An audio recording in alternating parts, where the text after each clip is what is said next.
आज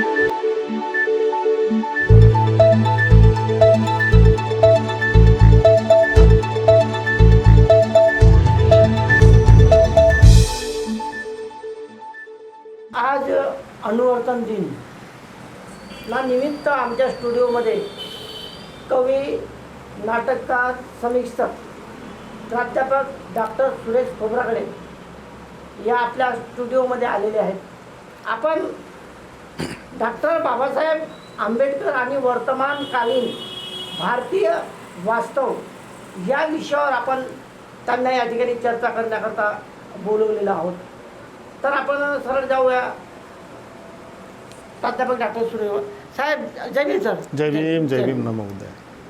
तर आपण आज अनुवर्तन दिन आहे आणि हा अनुवर्तन दिनानिमित्त आपल्याला आपण या स्टुडिओमध्ये बोलवलेला आणि आपला विषय आहे की डॉक्टर बाबासाहेब आंबेडकर आणि वर्तमानकालीन समाज वास्तव.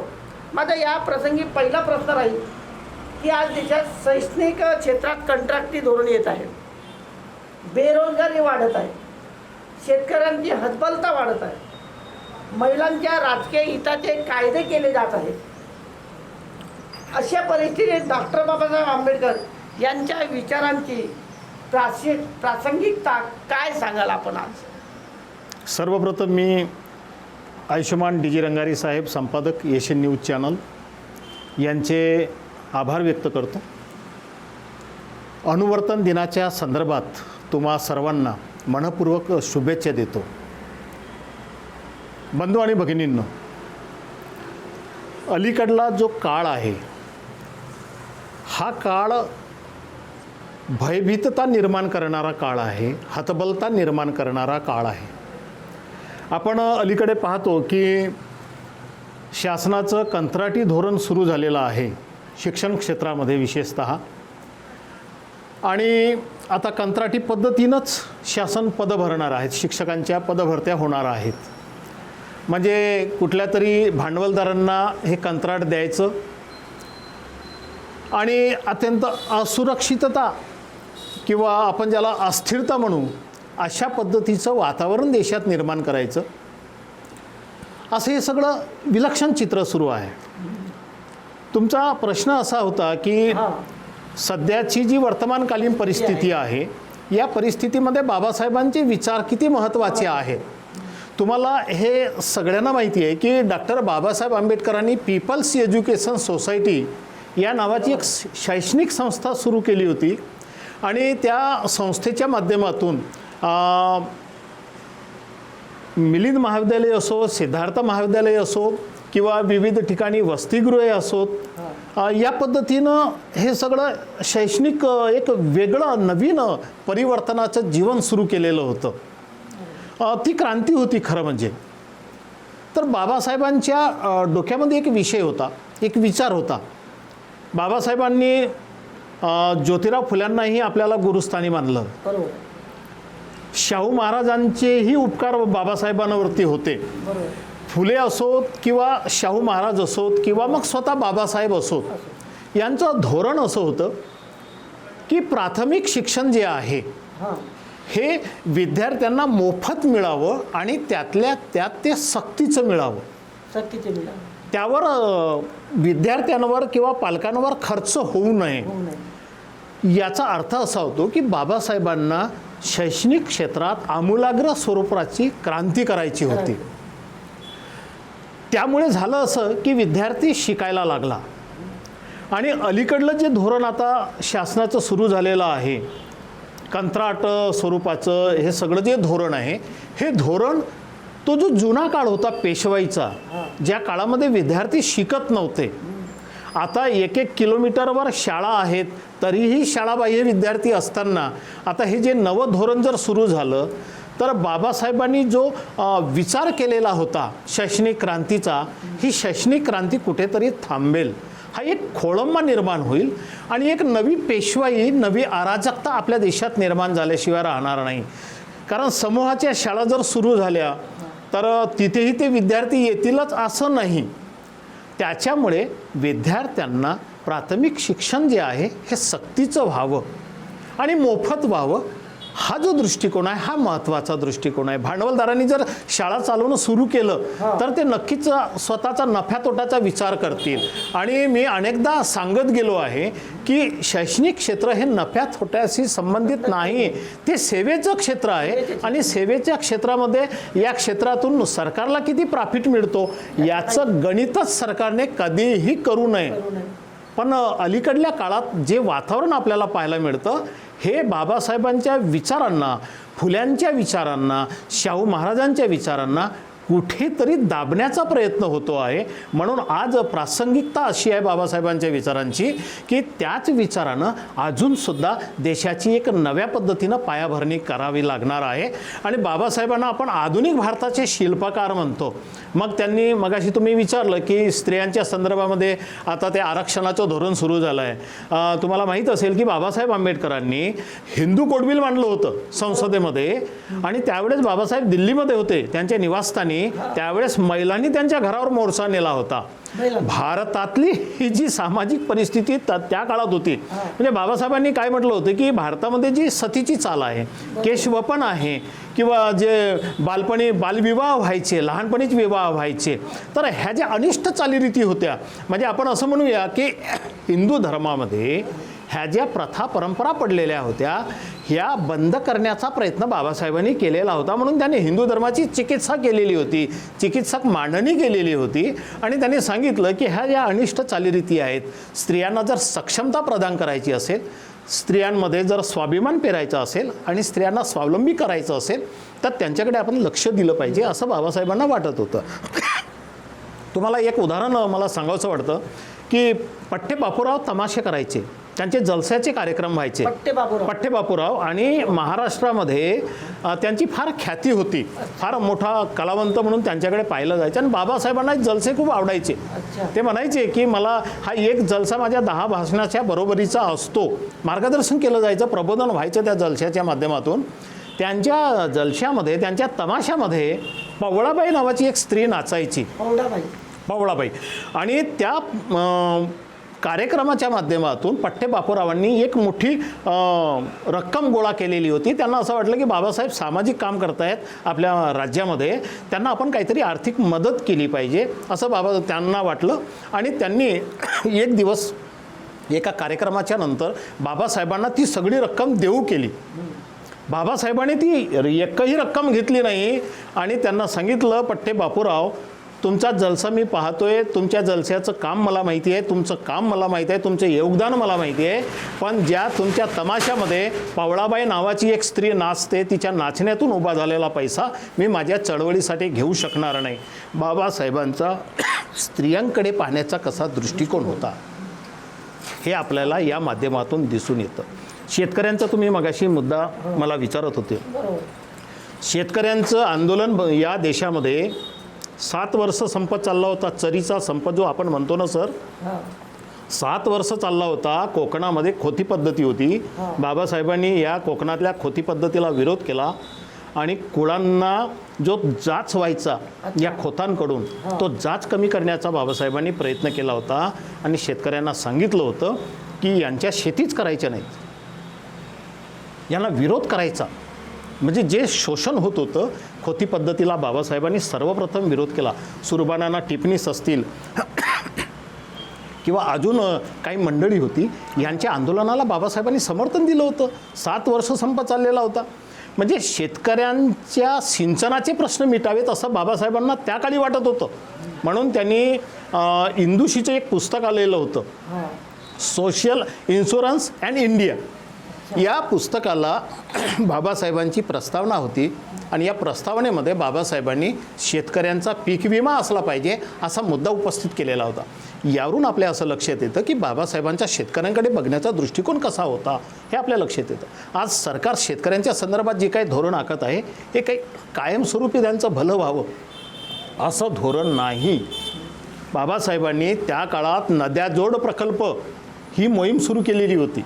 त्यांना असं वाटत होतं की ज्या भागामध्ये पाऊस जास्त पडतो तिथलं पाणी जिथे पाऊस कमी पडतो त्या भागात या नद्यांच्या माध्यमातून आपण वळवलं पाहिजे, जेणेकरून जिथे पाऊस कमी पडतो त्याही भागातली शेती सुपीक झाली पाहिजे, शेतकरी संपन्न झाला पाहिजे आणि त्यांचं कायमस्वरूपी भलं झालं पाहिजे, हा जो दृष्टिकोन बाबासाहेबांच्या मनात होता.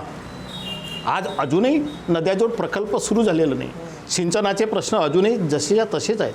आपली जी तुटपुंजी मदत शेतकऱ्यांना होते आत्महत्येच्या नंतर, ती किती दिवस टिकणार आहे? हा उपाय नाही असं बाबासाहेब सांगत होते. तर अशा पद्धतीनं बाबासाहेबांची प्रासंगिकता आपल्याला या माध्यमातून आजही पाहायला मिळतं. आपला दुसरा प्रश्न आहे की संपूर्ण भारत मला बौद्धमय करायचं आहे असे डॉक्टर बाबासाहेब आंबेडकर म्हणाले होते. त्या प्रतिज्ञेविषयी आपण काय सांगाल?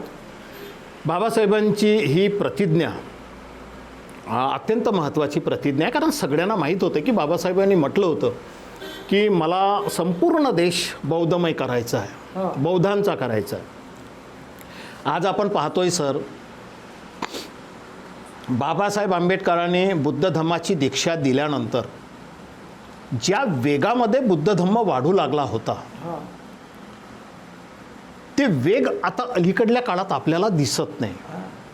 म्हणजे जे बुद्धिस्ट झालेले लोक होते किंवा ज्यांचे आईवडील बुद्धिस्ट झाले 1956ला 14 ऑक्टोबरला, त्यांचे मुलं नंतरच्या काळात ख्रिश्चन झालेले आपण पाहायला लागलेलो आहोत. बौद्धांच्या वस्तीमध्ये ख्रिश्चनांचे चर्च का निर्माण व्हावेत? म्हणजे आमचे प्रयत्न कुठेतरी कमी पडले आहेत, हाही एक अडथळा आपल्याला वाटतो. त्यातल्या त्यात जो भिक्षू वर्ग आहे आपला, त्याच्यातला काही वर्ग जर आपण सोडला, अत्यंत प्रामाणिकपणानं हा भिक्षू वर्ग काम करतोय मान्य आहे, पण काही वर्ग सोडला तर अजून असा बराचसा वर्ग आहे भिक्षू वर्ग की जो अज्ञानी आहे, जो अशिक्षित आहे, तो सुद्धा भिक्षू झालेला आहे. आणि धम्माला जेवढी गती त्यांच्या माध्यमातून मिळायला पाहिजे तेवढी मिळत नाही. आता सध्या वर्षावासाचे दिवस सुरू आहेत. वर्षावासामध्ये 3 महिने भिक्षूंना राहावंच लागतं विहारामध्ये, परंतु हे 3 महिने संपल्यानंतर भिक्षू घरोघरी फिरतात का? बरं, जो आपला बहुजन वर्ग आहे, ज्याला आपण ओबीसी वर्ग म्हणतो, यांच्या घरी कधीतरी जातात का? चारिका करतात का? त्यांना बुद्ध धम्माबद्दल काही माहिती देतात का? ह्याही गोष्टीचं आपल्याला चिंतन करावं लागेल. काही लोक खूप प्रामाणिकपणे काम करत आहेत, धम्माच्या चळवळी आहेत त्याही ठीक आहेत, परंतु बाकीच्या एरवी आपल्या ज्या काही सगळ्या चळवळी आहेत, या चळवळी विभागण्यात आलेल्या आहेत. मग समता सैनिक दल असो किंवा भारतीय बौद्ध महासभा असो किंवा अजून आपले जे काही पक्ष आहेत, राजकीय पक्ष आहेत, हे सगळे पक्ष विभागले गेलेले आहेत. आणि विभागणी झाल्यामुळे ज्या पद्धतीनं समाज संघटित व्हायला पाहिजे होता, तो संघटित झाला नाही. म्हणजे हे जे चित्र आहे, हे चित्र जरा विचित्र चित्र आहे आणि संघटनाशिवाय आपल्याला आता पुढे काहीही करता येणार नाही असं मला या ठिकाणी वाटतं. की विहार बांधले आपण, पुतळे बांधले, आज त्यांची काय अवस्था आहे? विहार हे धम्म चळवळीचं केंद्र असलं पाहिजे, ते विचारांचं केंद्र असलं पाहिजे, त्याच्यातून ऊर्जा निर्माण झाली पाहिजे आणि त्याच्यातून समाजाला कशा पद्धतीनं आपल्याला संघटित करता येईल हा मूलमंत्र त्याच्यातून आपल्याला मिळाला पाहिजे. आपल्या येणाऱ्या पिढीला सुद्धा त्या पद्धतीनं मार्गदर्शन झालं पाहिजे, पण तसं होताना दिसत नाही. काही अपवाद आहेत, काही लोक खूप प्रामाणिकपणानं काम करतात, निष्ठेनं काम करतात. तिसरा प्रश्न आहे सर, सध्या ओबीसी वर्गात बाबासाहेबांच्या कार्याची महती गायला जात आहे, आपण काय सांगाल? सध्याचं चित्र मला आनंददायी वाटतं. ज्या ओबीसी समाजाला आपण आपला भाऊ समजून वागवत गेलो, मग तुम्हाला माहीत असेल की मंडल आयोगाची लढाई असो, मंडल आयोगाच्या लढाईमध्ये जो बुद्धिस्ट वर्ग आहे, जो आंबेडकरवादी वर्ग आहे, हा रस्त्यावर उतरला होता. त्यानं मोर्चे, धरणे, आंदोलनं केलं होतं आणि फार प्रभावीपणानं ही चळवळ त्यांनी पुढे नेण्याचा प्रयत्न केला होता. परंतु त्या काळामध्ये ओबीसी वर्गाने किंवा बहुजन वर्गाने हे आंदोलन आपल्यासाठीचं आंदोलन आहे आणि हा जो आंबेडकरवादी वर्ग आहे, जो बुद्धिस्ट वर्ग आहे, हा आपल्यासाठी आंदोलन करतं, हीच गोष्ट मुळात त्यांना समजत नव्हती, कळली नव्हती. आज झालं असं की आरक्षणाच्या संदर्भात सध्या जे काही सुरू आहे किंवा हे जे सगळं कंत्राटी धोरण सध्या सुरू आहे, ओबीसींच्या पायाखालची जमीन आता सरकायला लागलेली आहे. त्यांना असं वाटायला लागलं की नाही, हे जे सगळं धोरण आहे आणि गेल्या अनेक वर्षापासून हा जो बुद्धिस्ट वर्ग भांडण करतो आहे त्याचंच हित नाही आहे, तर आपलंही हित आहे, आपल्यासाठीच तो भांडण करतो आहे या प्रस्थापित व्यवस्थेविरुद्ध. आता ओबीसीमध्ये जनजागरण सुरू झालेलं आहे, ही आनंदाची गोष्ट आहे.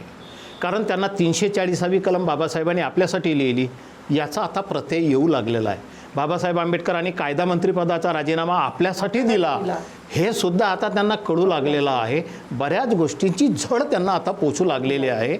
आणि आता जर हा समाज, बहुजन वर्ग किंवा ओबीसी वर्ग रस्त्यावर येऊन आंदोलन करायला लागला नाही, तर त्याची जी पिढी आहे, येणारी पिढी, ही मात्र त्यांना दोषारोप केल्याशिवाय राहणार नाही. म्हणून समस्त हा जो आंबेडकरवादी वर्ग आहे, बहुजन वर्ग आहे, या संपूर्ण दुःखी कष्टी पीडित शोषित दलित आदिवासी हा जो सगळा वर्ग आहे, दुःखी कष्टी वर्ग, समदुःखी वर्ग, यानं एकत्र यावं आणि एकत्र येऊन या व्यवस्थेच्या विरुद्ध आपला लढा उभा करावा, असं मला या ठिकाणी वाटतं. डॉक्टर बाबासाहेब आंबेडकरांनी जे म्हटलं होतं की मला जर देश आणि धर्म यातून एकाची निवड करायला आधी जर कोणी सांगितलं तर मी देशाची निवड करेन. बरोबर आहे. म्हणजे आधी देश आणि मग बाकीच्या गोष्टी. इतकं देशावर प्रेम करणारं बाबासाहेबांचं व्यक्तिमत्व आज ओबीसींमध्ये, बहुजनांमध्ये कळू लागलेलं आहे. बाबासाहेब जेव्हा कोलंबिया युनिव्हर्सिटीमध्ये गेले होते, LLDची पदवी प्रदानाचा तो कार्यक्रम होता आणि तिथे जात असताना भारतामध्ये एका ठिकाणी त्यांचा सत्कार समारंभ होता. त्या सत्कार समारंभामध्ये ते असं म्हणाले होते की मी विदेशात बऱ्याचदा गेलो, परंतु विदेशात मी कधीही माझ्या देशातल्या सामाजिक परिस्थितीबद्दल अवाक्षरही बोललो नाही, एक शब्दही बोललो नाही, कारण माझ्या देशाची त्यामुळे बदनामी होईल. मला देशप्रिय आहे. माझ्या देशात जी काही अस्पृश्यता आहे किंवा जो कोणता वर्ग माझ्या बांधवांवर अन्याय अत्याचार करतो, त्याच्या विरुद्धची जी लढाई आहे ती आमची अंतर्गत लढाई आहे. आम्ही आमच्या देशातले प्रश्न आहेत ते पाहत बसू, परंतु मी माझ्या देशातल्या परिस्थितीबद्दल विदेशात कधीही बोललो नाही. इतका राष्ट्रभक्त, या राष्ट्रभक्ताला आमच्या देशामध्ये इंग्रजांचं हस्तकही म्हटलं गेलेलं होतं. आज बहुजन वर्गाला कळतं की बाबासाहेबांनी जे काही आंदोलन उभे केले, ज्या काही लढाया उभ्या केल्या, जी काही चळवळ उभी केली, जी काही मोहीम उभी केली, ही या आपल्या संपूर्ण बहुजन वर्गासाठी होती, त्याच्या हितासाठी होती. हे आता लोकांना कळायला लागलेलं आहे. अशा पद्धतीनं आता बाबासाहेबांच्या संदर्भामध्ये जाणीव जागृती व्हायला लागलेली आहे आणि आता आंदोलनामध्ये ओबीसी वर्ग बाबासाहेबांच्या विचारांचं नेतृत्व करायला लागलेले आहेत. ही अत्यंत सकारात्मक आणि आनंदाची बाब आहे असं मला या ठिकाणी वाटतं. सर, तुम्ही कवी आहात. बाबासाहेबांचे व्यक्तिमत्व तुमच्या शब्दात कसे सांगाल? मी माझे एक महानाट्य लिहिलं, मूक नाईक. त्याचा प्रारंभ करताना, अगदी सुरुवातीला मी बाबासाहेबांचं व्यक्तिमत्व अधोरेखित करताना निवेदनामध्ये असं म्हटलं होतं, बाबासाहेब तू शूरवीर, रणवीर आणि सर्व वीरांचा वीर आहेस. बाबासाहेब तू शूरवीर, रणवीर आणि सर्व वीरांचा वीर आहेस. म्हणून तुझ्या आठवणीनं उचलली कलम तुझी मूर्ती कोरायला एका महानाट्यातून, पण शब्द सापडेनात. नुकताच धुंडून थकलो जगातले सगळे शब्दकोश, पण मला मिळेनात हवे ते शब्द. आज मला कळलंय बाबासाहेब, आज मला कळलंय तुझ्यावर महानाट्य लिहायला अजून शब्दकोश तयार व्हायलाच आहेत, अजून शब्दकोश तयार व्हायलाच आहेत. धन्यवाद. नमो बुद्धाय. जय भीम.